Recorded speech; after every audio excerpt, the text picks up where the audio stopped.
Nadie esperaba que el silencio en ese vestuario pesara más que cualquier derrota histórica, pero ahí estaba, espeso, incómodo, casi tangible, como si el aire mismo supiera que lo que estaba a punto de ocurrir podía cambiar no solo un partido, sino el destino de toda una temporada. La noticia cayó como un rayo en medio de la concentración. 18 jugadores del equipo habrían expresado su rechazo frontal a que Kylian Mbappé fuera titular en el partido de vuelta en Múnich. No estamos hablando de un murmullo de pasillo, ni de un comentario aislado tras una mala noche. Hablamos de una amenaza directa, de un pulso interno que, si se confirma, dejaría al descubierto algo mucho más profundo que una simple discrepancia táctica. Porque cuando un grupo de profesionales de élite plantean no saltar al campo, el problema ya no es deportivo, es estructural. Y aquí es donde empieza lo realmente interesante. El fútbol moderno, ese que se mueve entre cifras astronómicas y egos cuidadosamente maquillados, tiene una norma no escrita que rara vez se rompe. Los conflictos internos se gestionan puertas adentro. Se disimulan, se diluyen, se transforman en declaraciones diplomáticas y sonrisas forzadas ante las cámaras. Pero cuando la tensión se desborda hasta este punto, significa que algo lleva tiempo cocinándose a fuego lento. Mbappé no es un jugador cualquiera. Es, para muchos, el heredero natural del trono del fútbol mundial. Velocidad descomunal, definición quirúrgica, presencia mediática y un aura que mezcla talento con inevitabilidad. Pero también es, y esto no siempre se dice en voz alta, una figura que genera polarización dentro de cualquier vestuario. Porque donde hay una estrella que brille demasiado, siempre existe el riesgo de que el resto quede en penumbra. Y eso, en un deporte colectivo, es un problema. El origen del conflicto no se puede explicar con una sola jugada ni con una sola decisión. Es una suma de pequeñas grietas que, con el tiempo, han terminado formando una fractura visible. Decisiones tácticas cuestionadas, privilegios percibidos, roles que cambian sin explicación convincente y una sensación cada vez más extendida de que el equipo gira en torno a una sola figura. Algunos jugadores, según fuentes cercanas, consideran que el planteamiento del equipo se ha vuelto predecible, demasiado dependiente de Mbappé. Otros creen que su presencia condiciona el esfuerzo colectivo, que hay momentos en los que el sistema se adapta a él en lugar de que él se adapte al sistema. Y luego está el factor humano, ese que nunca aparece en las estadísticas pero que lo explica casi todo, la convivencia. Porque compartir vestuario no es lo mismo que compartir objetivos. En ese espacio cerrado, donde se mezclan ambiciones personales con metas colectivas, donde cada gesto se interpreta y cada palabra pesa, es donde se construyen o se destruyen los equipos. Y si 18 jugadores han llegado al punto de plantear un boicot, es porque sienten que algo esencial se ha roto. Ahora bien, aquí conviene detenerse un segundo y hacer una reflexión incómoda. ¿Es realmente Mbappé el problema o es el síntoma de un problema mayor? Porque es muy fácil señalar al jugador más visible, al que acapara focos y titulares. Pero en la mayoría de los casos, estas crisis no nacen de una sola persona, sino de una gestión deficiente, de decisiones que no se explican, de liderazgos que no terminan de consolidarse. Un vestuario dividido no aparece de la noche a la mañana. Se construye con silencios mal gestionados, con favoritismos reales o percibidos, con mensajes contradictorios desde banquillo y desde la directiva. Y cuando finalmente estalla, lo hace de forma ruidosa, incómoda y, sobre todo, difícil de controlar. El partido de vuelta en Múnich, que ya de por sí era un desafío monumental, se convierte ahora en un escenario casi secundario frente al verdadero drama que se vive fuera del césped. Porque no se trata solo de ganar o perder. Se trata de quién manda, de quién decide, de qué tipo de equipo quieren ser. Y si ya estás flipando con esto, suscríbete, porque lo que viene ahora no es solo fútbol, es pura psicología de alto nivel disfrazada de deporte de élite. Volvamos al vestuario. Imagínalo por un momento. Las taquillas abiertas, el sonido de las botas contra el suelo, conversaciones en voz baja que se interrumpen cuando alguien se acerca. Miradas que antes eran cómplices y ahora son evasivas. Grupos que se forman y se disuelven. Y en medio de todo eso, un nombre que lo condiciona todo. Mbappé. No hace falta que diga nada para que su presencia se sienta. Eso es lo que tienen las grandes estrellas. Pero también es lo que las convierte, en determinados contextos, en puntos de fricción. El entrenador, por su parte, se encuentra en una posición delicada. Porque cualquier decisión que tome será interpretada como una toma de partido. Si alinea a Mbappé, desafía al grupo. Si lo deja en el banquillo, cuestiona su propio criterio y envía un mensaje peligroso sobre quién tiene realmente el control. Y ahí está el núcleo del conflicto, el poder. ¿Quién manda en un equipo de fútbol? ¿El entrenador? ¿Los jugadores? ¿La directiva? ¿La estrella? La respuesta correcta debería ser sencilla, pero la realidad es mucho más compleja. En los equipos donde todo funciona, esa jerarquía está clara, aunque no siempre sea visible. Pero cuando las cosas se tuercen, esa estructura se desdibuja, y es entonces cuando aparecen situaciones como esta. 18 jugadores no amenazan con no jugar por capricho. Lo hacen porque sienten que no están siendo escuchados, que sus preocupaciones no tienen peso, que el equilibrio del equipo se ha roto. Y aquí entra otro elemento clave, la percepción de justicia. En cualquier grupo humano, la sensación de que las reglas se aplican de forma equitativa es fundamental. Cuando esa percepción desaparece, el conflicto es casi inevitable. No importa si las decisiones son objetivamente correctas. Lo que importa es cómo se perciben. Y según parece, en este vestuario, esa percepción está gravemente dañada. Hay quien apunta a episodios concretos, decisiones que favorecieron a Mbappé en momentos clave. Otros hablan de actitudes dentro y fuera del campo que no han sido bien recibidas por algunos compañeros. Y luego están los que simplemente creen que el equipo sería más sólido, más impredecible, más colectivo sin una dependencia tan marcada. Pero claro, decir eso de uno de los mejores jugadores del mundo no es precisamente una opinión cómoda. Y sin embargo, aquí estamos. Lo más fascinante de todo esto es que, pase lo que pase en Múnich, el resultado deportivo será casi anecdótico frente a las consecuencias internas. Porque este tipo de conflictos dejan huella, cambian dinámicas, rompen relaciones, obligan a tomar decisiones que van mucho más allá de una alineación. Si Mbappé juega y el equipo pierde, las críticas serán feroces. Si no juega y el equipo gana, el mensaje será aún más contundente. Y si no juega y el equipo pierde, entonces el caos será absoluto. No hay salida fácil. Y eso es lo que convierte esta historia en algo tan magnético. Porque no estamos viendo solo un partido de fútbol. Estamos asistiendo a una batalla de egos, de principios, de visiones sobre lo que debe ser un equipo. Y esas batallas, a diferencia de los partidos, no se resuelven en 90 minutos. Se arrastran, se transforman, y a veces lo cambian todo. En medio de este escenario, la figura de Mbappé adquiere una dimensión casi simbólica. Representa el talento individual llevado al extremo, la excelencia que puede ganar partidos por sí sola, pero también el riesgo de romper el equilibrio colectivo. Y aquí viene la pregunta incómoda que nadie quiere hacer en voz alta. ¿Puede un equipo ser mejor sin su mejor jugador? La respuesta, aunque duela, es que sí. En determinadas circunstancias, sí.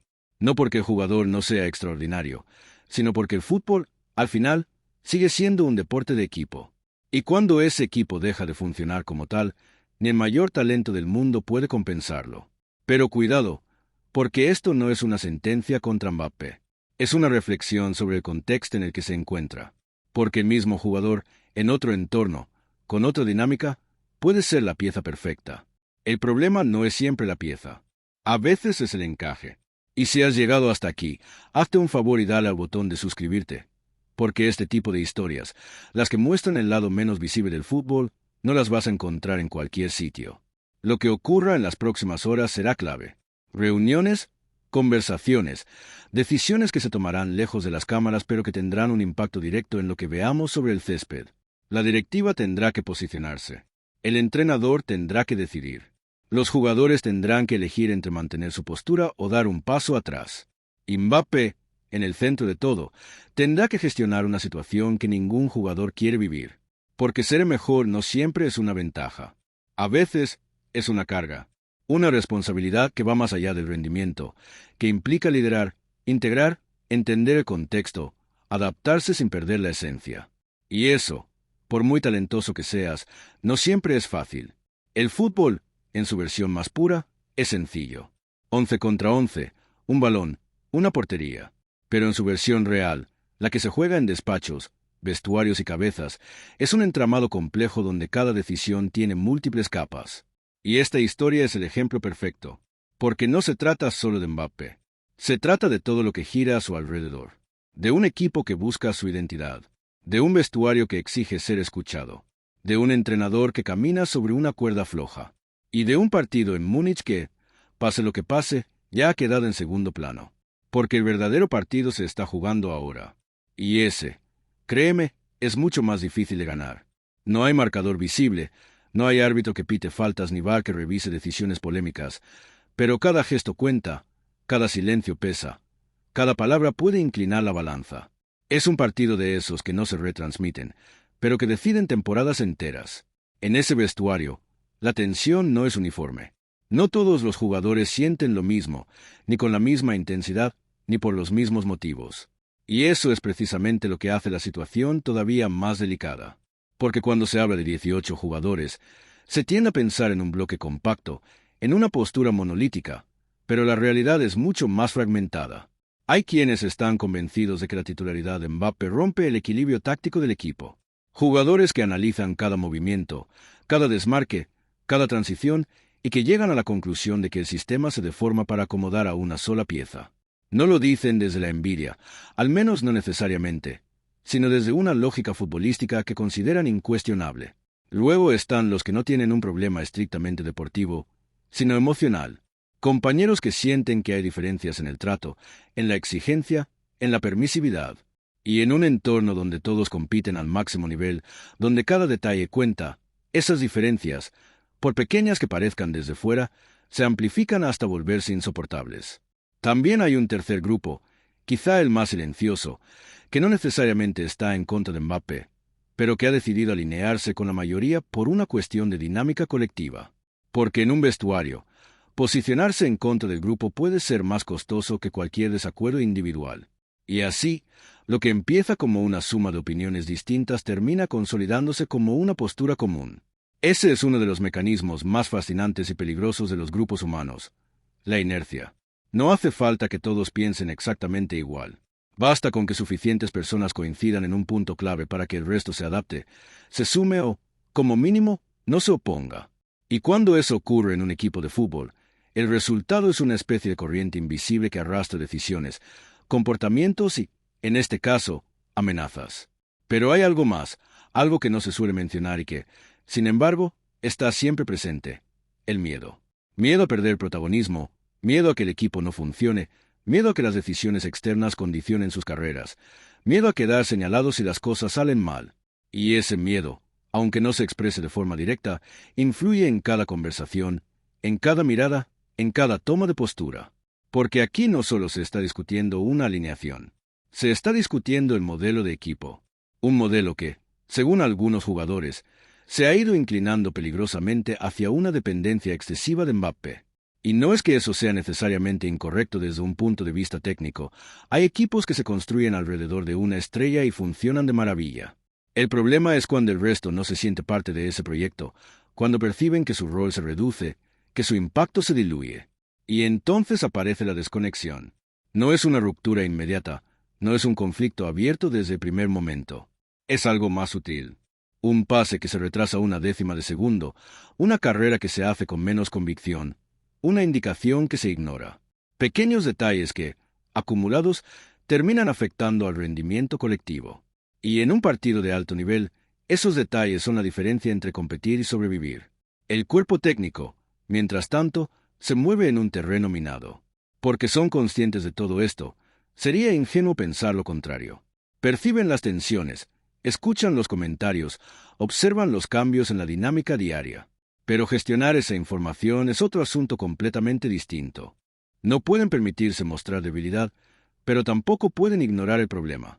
No pueden ceder ante una presión colectiva sin sentar un precedente peligroso, pero tampoco pueden imponer una decisión que fracture aún más al grupo. Es un equilibrio imposible. Y en medio de todo eso, hay conversaciones que nunca saldrán a la luz. Reuniones en despachos, charlas individuales, intentos de mediación.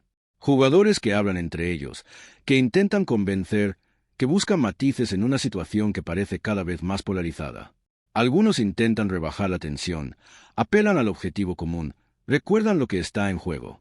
Otros mantienen una postura firme, convencidos de que ceder ahora sería aceptar una dinámica que consideran perjudicial a largo plazo.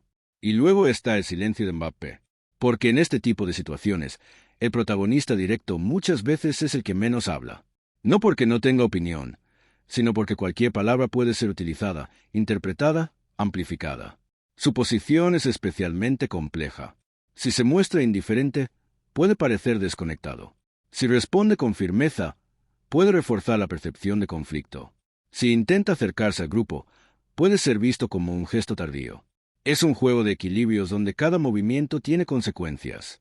Y mientras tanto, el tiempo, ese enemigo silencioso, sigue avanzando, no en el sentido cronológico del partido que se acerca, sino en la acumulación de tensión. Porque cada minuto sin una solución clara añade presión, aumenta la incertidumbre, hace más difícil cualquier salida. La narrativa externa tampoco ayuda. Los rumores, las filtraciones, las interpretaciones. Todo eso entra en el vestuario, aunque nadie quiera admitirlo. Los jugadores leen, escuchan, comentan. Y aunque intenten abstraerse, es prácticamente imposible. Y así, lo que empezó como un desacuerdo interno se convierte en una historia pública, en un foco de atención que multiplica la presión. Porque ya no se trata solo de lo que piensan ellos. Se trata de lo que creen que los demás piensan de ellos. Y eso, en un entorno donde la imagen y la percepción son fundamentales, añade una capa extra de complejidad. Lo más curioso es que, en medio de todo este caos, el balón sigue siendo el mismo. No pesa más, no rueda distinto, no entiende de conflictos internos. Pero la forma en la que se juega con él, eso sí cambia. Porque el fútbol, al final, es un reflejo de lo que ocurre fuera del campo. Y ahora mismo, fuera del campo, lo que hay es un equipo buscando respuestas en medio de un ruido constante. Un ruido que no se mide en decibelios, sino en dudas. En preguntas sin respuesta clara. En decisiones que nadie quiere tomar, pero que alguien tendrá que asumir. Y en ese punto exacto, donde todo parece estar en el aire, es donde realmente se define el carácter de un equipo. No cuando gana fácil, no cuando todo encaja, sino cuando tiene que mirarse al espejo y decidir qué tipo de grupo quiere ser. Y esa decisión, aunque no se vea, aunque no se retransmita, es la que marca la diferencia entre los equipos que se rompen y los que, contra todo pronóstico, salen reforzados. Pero para entender hasta qué punto esa decisión es compleja, hay que entrar todavía más en ese vestuario, en esa especie de microcosmos donde las jerarquías no siempre coinciden con lo que se ve desde fuera. Porque no todos los líderes llevan el brazalete, ni todos los que hablan más son los que realmente influyen. Dentro del grupo hay figuras que funcionan como termómetro emocional. Jugadores que no necesariamente son titulares indiscutibles, pero cuya opinión pesa, cuya actitud marca tendencia. Son los que perciben antes que nadie cuando algo no encaja, los que detectan las tensiones antes de que exploten. Y en este caso, muchos de ellos ya llevaban tiempo sintiendo que la dinámica no era sostenible. No lo decían abiertamente al principio. Lo comentaban en pequeños círculos, en conversaciones después de los entrenamientos, en cenas donde el tono relajado permitía soltar lo que en el día a día se calla.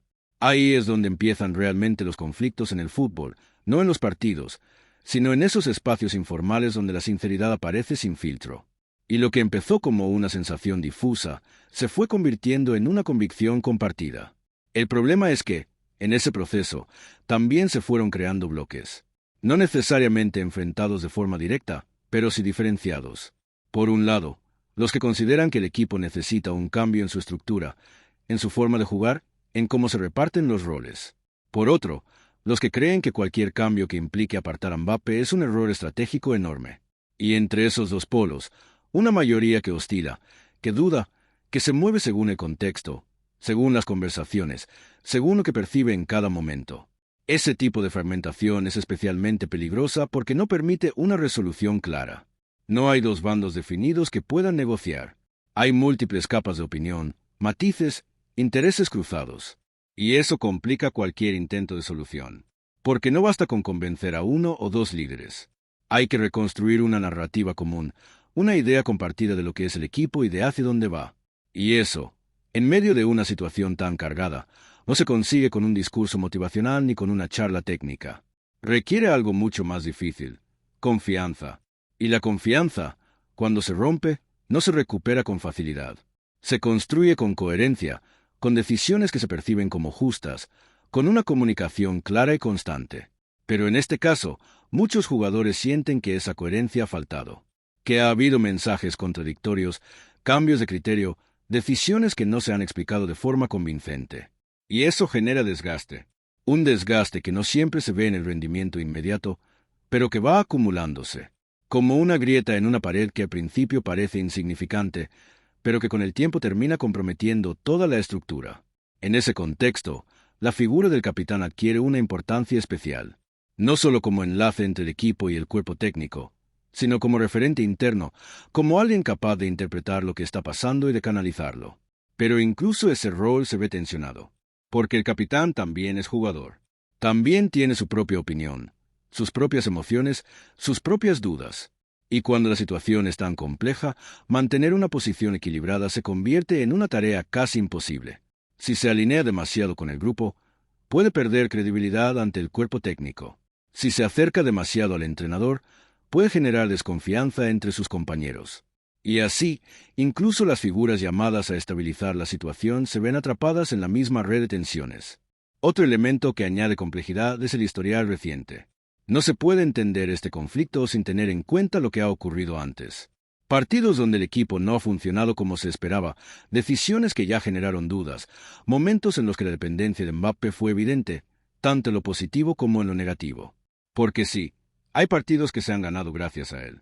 Acciones individuales que han desbloqueado situaciones imposibles, goles que han cambiado dinámicas, momentos de genialidad que justifican cualquier apuesta.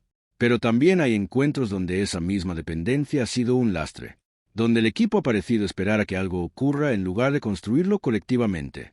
Y esos partidos, aunque menos espectaculares, pesan mucho en la percepción interna, porque los jugadores no analizan solo el resultado, analizan el cómo, y en ese análisis empiezan a surgir preguntas incómodas. ¿Estamos jugando mejor como equipo? ¿Nuestra forma de competir es sostenible? ¿Dependemos demasiado de un solo jugador? ¿Estamos sacrificando algo importante en el proceso? Son preguntas que no tienen respuestas simples, pero que, una vez aparecen, ya no desaparecen. Y lo más interesante es que esas preguntas no necesariamente implican una crítica directa a Mbappé. Muchas veces tienen más que ver con el sistema, con cómo se ha construido el equipo a su alrededor, con las decisiones que se han tomado desde arriba. Pero claro, en la práctica, todo termina señalando al mismo punto, porque es el elemento central, el que condiciona, el que define. Y en ese sentido, su figura se convierte en un eje alrededor del cual gira todo el conflicto. Hay también un factor de desgaste psicológico que no se puede ignorar. La presión constante, las expectativas, la exigencia de rendir siempre al máximo. Todo eso va dejando huella. Y en situaciones como esta, ese desgaste se amplifica. Los jugadores no solo están lidiando con un problema táctico o de convivencia. Están gestionando emociones intensas, incertidumbre, la sensación de estar en un momento clave donde cualquier decisión puede tener consecuencias importantes para sus carreras.